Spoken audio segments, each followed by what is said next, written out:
fuimos hasta la escuela San Cayetano, ubicada en una zona vulnerable de nuestra capital, para saber si efectivamente se aplica este programa de educación bilingüe.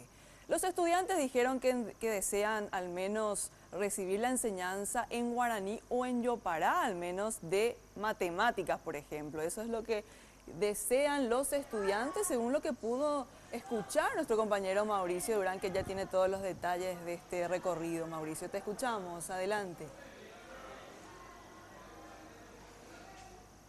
Es así, compañeros, y tras las declaraciones recibidas por la asesora de currículum del Ministerio de Educación, vinimos hasta una institución educativa aquí en la zona de Bañado. Hablamos de la escuela San Cayetano específicamente, donde conversamos con alumnos y profesores respecto a la situación de bilingüismo de nuestro país y cómo es que sortean este tipo de situaciones. Hablamos con un profesor que nos explicó que sobre todo, por ejemplo, en la materia de matemática, es donde eventualmente se debe utilizar más el yopará, en realidad, para poder hacer entender a los alumnos algunos puntos. Esto es lo que decía el profesor más temprano.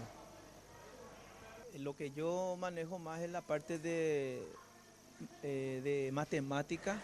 De repente a veces trato de utilizar un poquito más, porque pareciera que es más fácil para ellos interpretar de la forma en que yo pueda expresarle de la forma del idioma guaraní, por ejemplo, para la enseñanza de ¿Qué, matemáticas. por ejemplo, dame un ejemplo de una suma o qué es eso?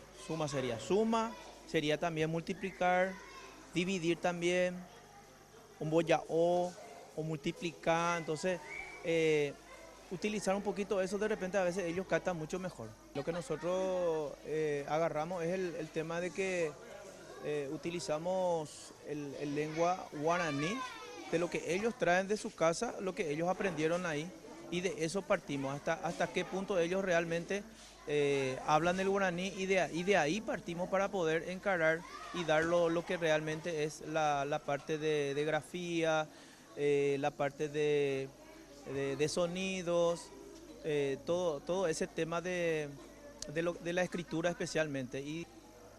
Hablamos también con uno de los alumnos que lleva 9 años en esta institución y que es también aquí de la zona, y que mencionó que si bien se maneja perfectamente tanto el español como el guaraní, él cree que varios alumnos podrían aprender mucho mejor algunas materias si es que estas se dan en guaraní o se explican al menos en ambos idiomas. Esto es lo que decía. Upeixa ve ikaturera pisa oñe'ea solamente ñe'e guaraníme y katuja o aprende la matemática oñe'e en la guaraníme, porque ahora solamente lo reco 3 horas guaraní una semana, y importante es la guaraní ñe'e porque upeixa es ñande ñe'ete, upeixa lo hipotado ahora la ore angiru no ñe'e en la guaraníme o oñe'e ikatuja oye expresa ve la guaraníme. La directora de la institución mencionó también que actualmente al menos ya no hay demasiados alumnos que sean solamente guaraní hablantes, sino que llegan hasta aquí ya hablando casi perfectamente ambos idiomas y entendiendo ambos idiomas. Esto se debe también, según estaba mencionando, al desarrollo de la sociedad, y que la mayoría de los alumnos que hoy actualmente se encuentran en educación primaria y secundaria ya acceden a mayor información, por lo cual no se limitan a un solo idioma. Por el momento es todo, compañeros. Volvemos a estudios.